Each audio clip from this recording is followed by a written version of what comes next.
The Return of Sherlock Holmes by Sir Arthur Conan Doyle. The Adventure of Charles Augustus Milverton, Part 1. It is years since the incidents of which I speak took place, and yet it is with diffidence that I allude to them. Even with the utmost discretion and reticence, it would have been impossible to make the facts public, but now the principal person concerned is beyond the reach of human law, and with due suppression the story may be told in such fashion as to injure no one. It records an absolutely unique experience in the career both of Mr. Sherlock Holmes and of myself. The reader will excuse me if I conceal the date or any other fact by which he might trace the actual occurrence. We had been out for one of our evening rambles, Holmes and I, and had returned about 6 o'clock, on a cold, frosty winter's evening. As Holmes turned up the lamp, the light fell upon a card on the table. He glanced at it, and then, with an ejaculation of disgust, threw it on the floor. I picked it up and read, Charles Augustus Milverton, Appledore Towers, Hampstead. Agent. "Who is he?" I asked.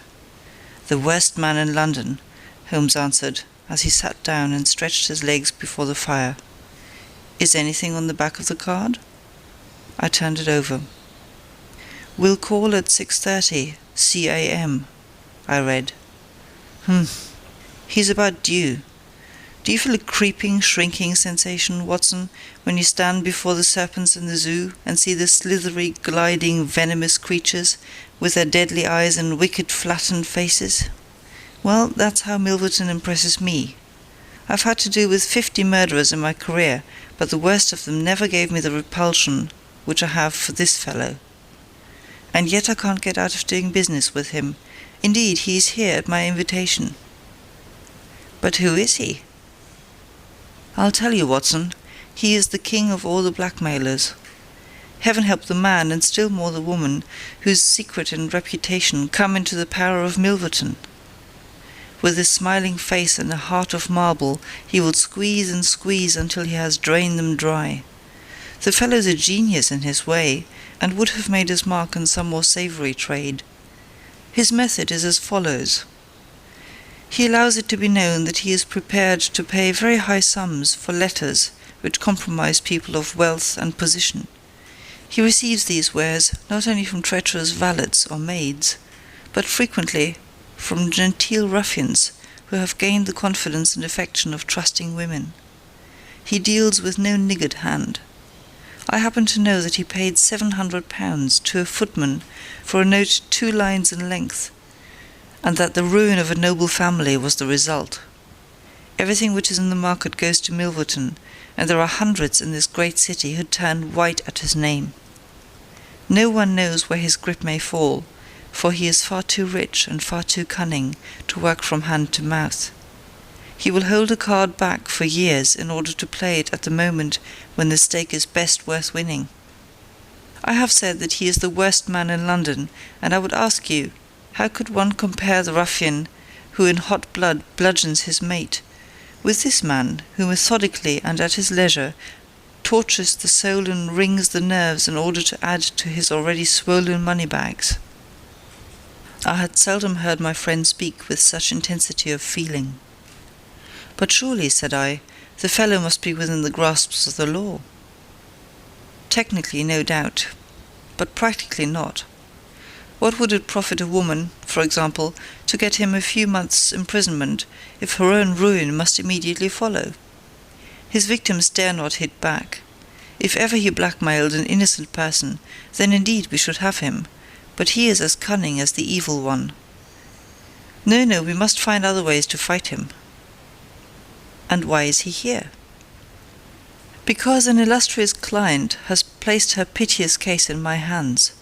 It is the Lady Eva Blackwell, the most beautiful debutante of last season. She is to be married in a fortnight to the Earl of Dovercourt.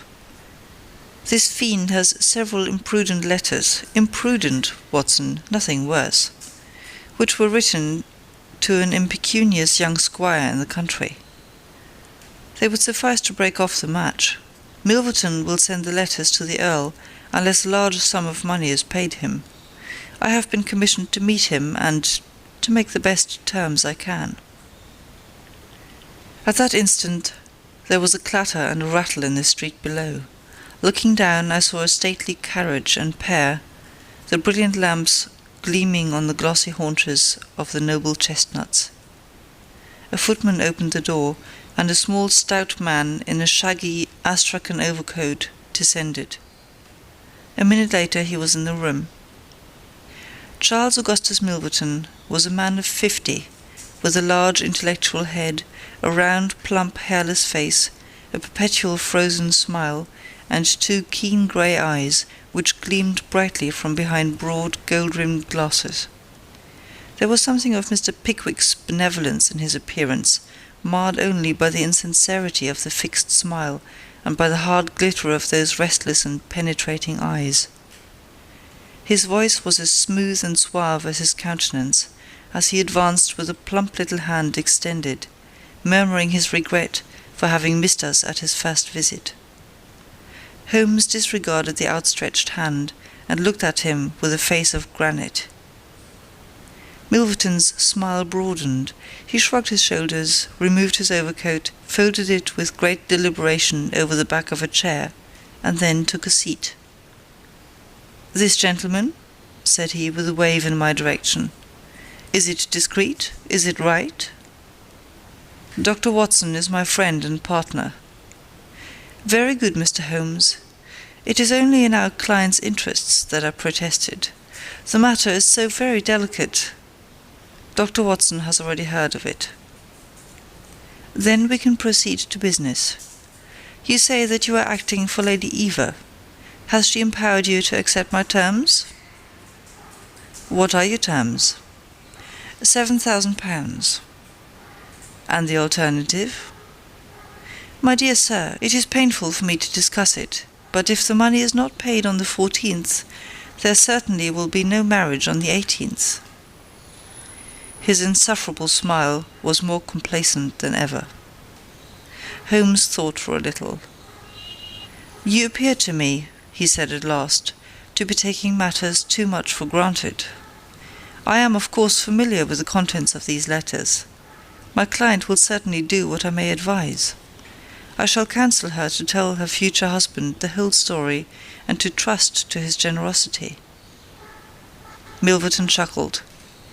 "You evidently do not know the Earl," said he. From the baffled look upon Holmes's face, I could clearly see that he did. "What harm is there in the letters?" he asked. "They are sprightly, very sprightly," Milverton answered. "The lady was a charming correspondent, but I can assure you that the Earl of Dovercourt would fail to appreciate them. However, since you think otherwise, we will let it rest at that. It is purely a matter of business. If you think that it is in the best interests of your client that these letters should be placed in the hands of the Earl, then you would indeed be foolish to pay so large a sum of money to regain them." He rose and seized his astrakhan coat.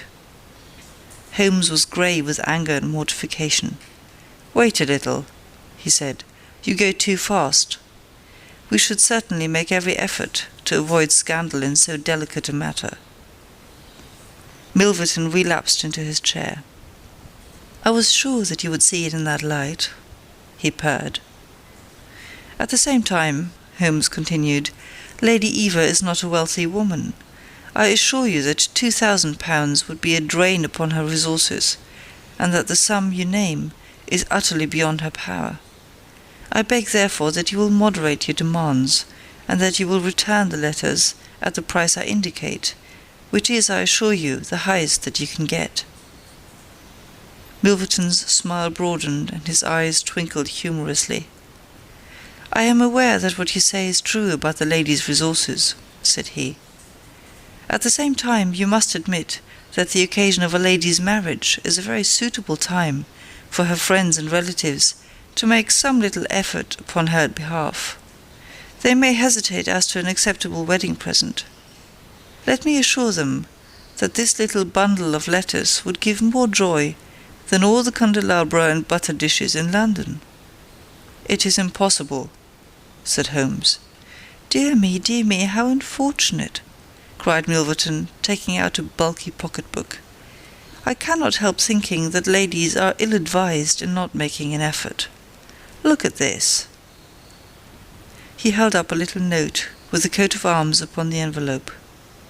"That belongs to... well, perhaps it is hardly fair to tell the name until tomorrow morning, but at that time it will be in the hands of the lady's husband.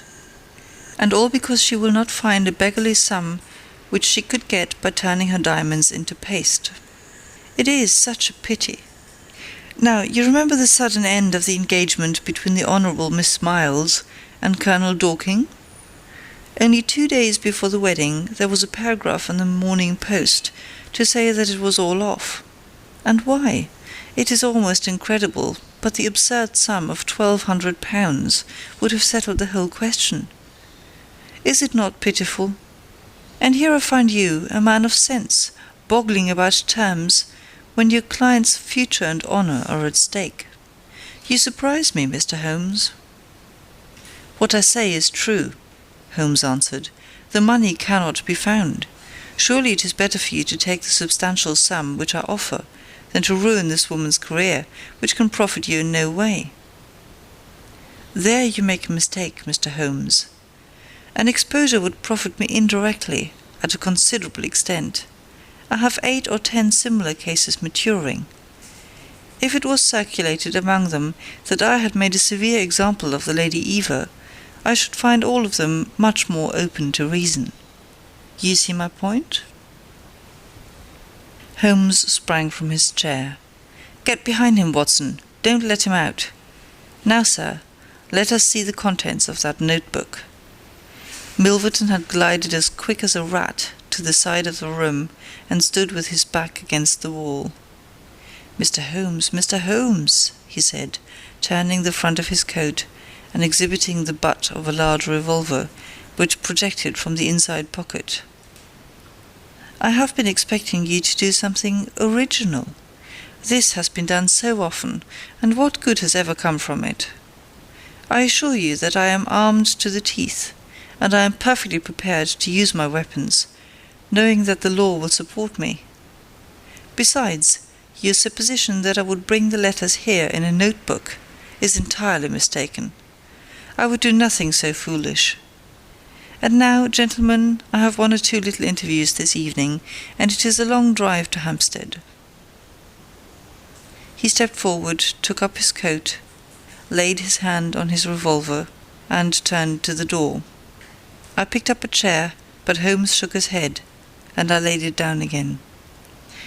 With a bow, a smile, and a twinkle, Milverton was out of the room, and a few minutes after we heard the slam of the carriage door and the rattle of the wheels as he drove away. Holmes sat motionless by the fire, his hands buried deep in his trouser pockets, his chin sunk upon his breast, his eyes fixed upon the glowing embers. For half an hour he was silent and still. Then, with the gesture of a man who has taken his decision, he sprang to his feet and passed into his bedroom. A little later a rakish young workman, with a goatee beard and a swagger, lit his clay pipe at the lamp before descending into the street. "I'll be back some time, Watson," said he, and vanished into the night. I understood that he had opened his campaign against Charles Augustus Milverton, but I little dreamed the strange shape which that campaign was destined to take. For some days Holmes came and went at all hours in his attire, but beyond a remark that his time was spent at Hampstead, and that it was not wasted, I knew nothing of what he was doing. At last, however, on a wild, tempestuous evening, when the wind screamed and rattled against the windows, he returned from his last expedition, and having removed his disguise, he sat before the fire and laughed heartily in his silent inward fashion. "You would not call me a marrying man, Watson?" "No, indeed." "You'll be interested to hear that I'm engaged." "My dear fellow, I congrat to Milverton's housemaid." "Good heavens, Holmes!" I wanted information, Watson. Surely you have gone too far. It was a most necessary step. I am a plumber with a rising business, Escott by name. I have walked out with her each evening, and I have talked with her. Good heavens, those talks! However, I have got all I wanted. I know Milverton's house as I know the palm of my hand. But the girl, Holmes? He shrugged his shoulders. You can't help it, my dear Watson. You must play your cards as best you can when such a stake is on the table. However, I rejoice to say that I have a hated rival who will certainly cut me out the instant my back is turned. What a splendid night it is! You like this weather? It suits my purpose. Watson, I mean to burgle Milverton's house tonight. I had a catching of the breath, and my skin went cold at the words, which were slowly uttered in a tone of concentrated resolution. As a flash of lightning in the light shows up in an instant every detail of a wild landscape, so at one glance I seemed to see every possible result of such an action. The detection, the capture, the honoured career ending in irreparable failure and disgrace, my friend himself lying at the mercy of the odious Milverton. For heaven's sake, Holmes, think what you are doing, I cried. My dear fellow, I have given it every consideration. I am never precipitate in my actions, nor would I adopt so energetic, and indeed so dangerous a course, if any other were possible. Let us look at the matter clearly and fairly. I suppose that you will admit that the action is morally justifiable, though technically criminal. To burgle his house is no more than to forcibly take his pocket-book, an action in which you were prepared to aid me. I turned it over in my mind. Yes, I said, it is morally justifiable, so long as your object is to take no articles save those which are used for an illegal purpose. Exactly. Since it is morally justifiable, I have only to consider the question of personal risk. Surely a gentleman should not lay much stress upon this, when a lady is in most desperate need of his help. You will be in such a false position. Well, that is part of the risk. There is no other possible way of regaining these letters. The unfortunate lady has not the money, and there are none of her people in whom she could confide. Tomorrow is the last day of grace, and unless we can get the letters tonight, this villain will be as good as his word, and will bring about her ruin. I must therefore abandon my client to her fate, or I must play this last card. Between ourselves, Watson, it's a sporting duel between this fellow Milverton and me. He had, as you saw, the best of the first exchanges, but my self-respect and my reputation are concerned to fight it to a finish. Well, I don't like it, but I suppose it must be, said I. When do we start? You are not coming. Then you are not going, said I. I give you my word of honour, and I never broke it in my life, that I will take a cab straight to the police station and give you away, unless you let me share this adventure with you. You can't help me. How do you know that? You can't tell what may happen. Anyway, my resolution is taken. Other people besides you have self-respect, and even reputations. Holmes had looked annoyed, but his brow cleared, and he clapped me on the shoulder. Well, well, my dear fellow, be it so. We have shared this same room for some years, and it would be amusing if we ended by sharing the same cell. You know, Watson, I don't mind confessing to you that I have always had an idea that I would have made a highly efficient criminal. This is the chance of my lifetime in that direction. See here. He took a neat little leather case out of a drawer, and opening it, he exhibited a number of shining instruments. This is a first-class, up-to-date burgling kit, with nickel-plated jemmy, diamond-tipped glass cutter, adaptable keys, and every modern improvement which the march of civilization demands. Here, too, is my dark lantern. Everything is in order. Have you a pair of silent shoes? I have rubber-soled tennis shoes. Excellent. And a mask? I can make a couple out of black silk. I can see that you have a strong natural turn for this sort of thing. Very good. Do you make the masks. We shall have some cold supper before we start. It is now 9:30. At 11 we shall drive as far as Church Row. It is a quarter of an hour's walk from there to Appledore Towers. We shall be at work before midnight. Milverton is a heavy sleeper, and retires punctually at 10:30. With any luck we should be back here by 2, with the Lady Eva's letters in my pocket. Holmes and I put on our dress clothes, so that we might appear to be 2 theatre-goers homeward bound. In Oxford Street we picked up a hansom and drove to an address in Hampstead. Here we paid off our cab, and with our greatcoats buttoned up, for it was bitterly cold, and the wind seemed to blow through us, we walked along the edge of the heath. "It's a business that needs delicate treatment," said Holmes. "These documents are contained in a safe in the fellow's study, and the study is the ante-room of his bedchamber. On the other hand, like all these stout little men who do themselves well, he is a plethoric sleeper. Agatha, that's my fiancée, says it is a joke in the servants' hall that it's impossible to wake the master. He has a secretary who is devoted to his interests, and never budges from the study all day. That's why we are going at night. Then he has a beast of a dog, which roams the garden. I met Agatha late the last 2 evenings, and she locks the brute up, so as to give me a clear run. This is the house, this big one in its own grounds. Through the gate, now to the right among the laurels. We might put on our masks here, I think. You see, there is not a glimmer of light in any of the windows, and everything is working splendidly.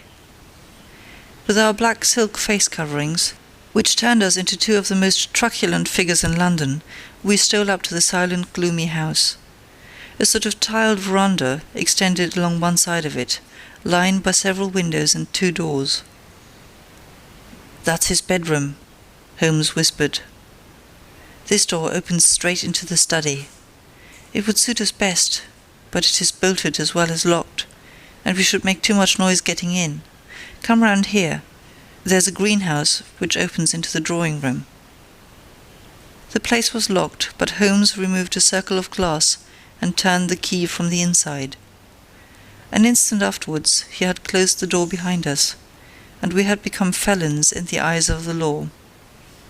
The thick, warm air of the conservatory and the rich, choking fragrance of exotic plants took us by the throat. He seized my hand in the darkness and led me swiftly past banks of shrubs which brushed against our faces. Holmes had remarkable powers, carefully cultivated, of seeing in the dark. Still holding my hand in one of his, he opened a door, and I was vaguely conscious that we had entered a large room in which a cigar had been smoked not long before. He felt his way among the furniture, opened another door, and closed it behind us. Putting out my hand, I felt several coats hanging from the wall, and understood that I was in a passage. We passed along it, and Holmes very gently opened a door upon the right-hand side. Something rushed out at us, and my heart sprang into my mouth, but I could have laughed when I realized that it was the cat. A fire was burning in this new room, and again the air was heavy with tobacco smoke. Holmes entered on tiptoe, waited for me to follow, and then very gently closed the door. We were in Milverton's study, and a portière at the farther side showed the entrance to his bedroom. End of The Adventure of Charles Augustus Milverton, Part 1.